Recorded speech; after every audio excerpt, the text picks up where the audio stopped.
Hey everyone, I'm Pastor Drew, and this is my Friday message. This week, I've been dealing with an earworm. Have you ever had an earworm? An earworm is a catchy or a memorable piece of music that just sticks in your mind, and you can't get it out, even if it's not playing. The last 5 or 6 days, I've had an earworm. My boys and I have been driving around town, and we've been listening to a song, and then when I turn it off, it keeps going in my head. And it's a song by a group called Elevation Worship, and the song is called Lion.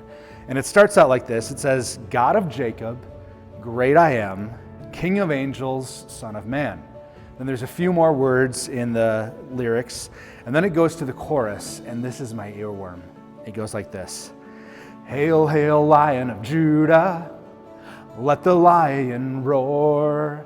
Hail, hail, Lion of Judah, let the lion roar. Hail, hail, Lion of Judah, let the lion roar. Hail, hail, Lion of Judah, let the lion roar, roar. Your turn, roar, roar, roar. It just goes on in my head. And I love it, and I kind of hate it at the same time, but I love it because it starts out with the name, the God of Jacob. And you know what we've been looking at in Genesis the last couple weeks? We've been looking at Jacob and the promise given to his father Isaac and to his grandfather Abraham. And we find out in the scripture that this God, the Lord Yahweh, becomes the God of Jacob. That's how the people, the descendants who come out of them, refer to their God. And in this song, it then jumps to this idea of the Lion of Judah, which out of Jacob, there come 12 sons. We know the 12 tribes of Israel. They're reflected in the 12 disciples. The 12 sons of Israel, one of them is named Judah.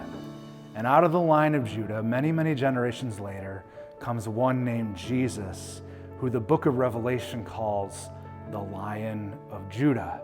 And he is the great reconciler between God and man, between a holy, perfect God and broken and sinful people.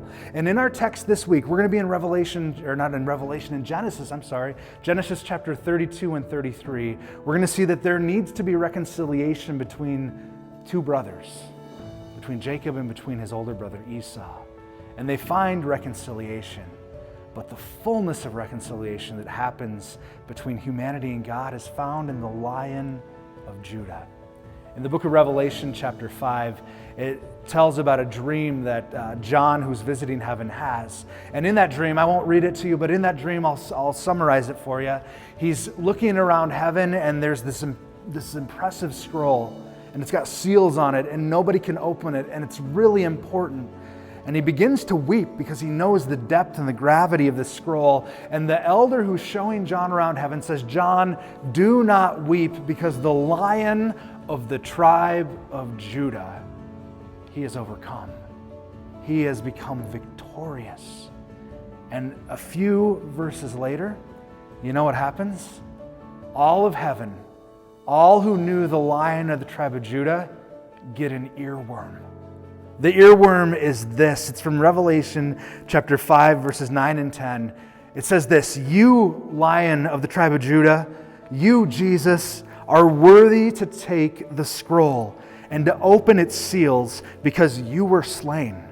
And with your blood you purchased for God persons from every tribe and language and people and nation, and you made them to be a kingdom and priests to serve our God, and they will reign on earth. You know that promise, that earworm that all eternity has in their ears? That's the same promise that was given to Abraham, to Isaac, and to Jacob, that they would be a blessing to people from every tongue and tribe and nation. And in Jesus, the Lion of the tribe of Judah, that has come true. And so I hope you can join us this weekend as we step into this story from Genesis and we see the fullness of it come about in Jesus, the Lion of the tribe of Judah. We gather at 8, at 9, and at 10 at Redeemer. At 8 o'clock we have a worship service. At 9 o'clock we have our growth hour, which is our time of study in the Word for kids and for adults. And at 10 o'clock we have our contemporary service. We invite you to come and join us as we look to Jesus, the one who reconciles us to God and to one another. I hope you have a great weekend. God bless.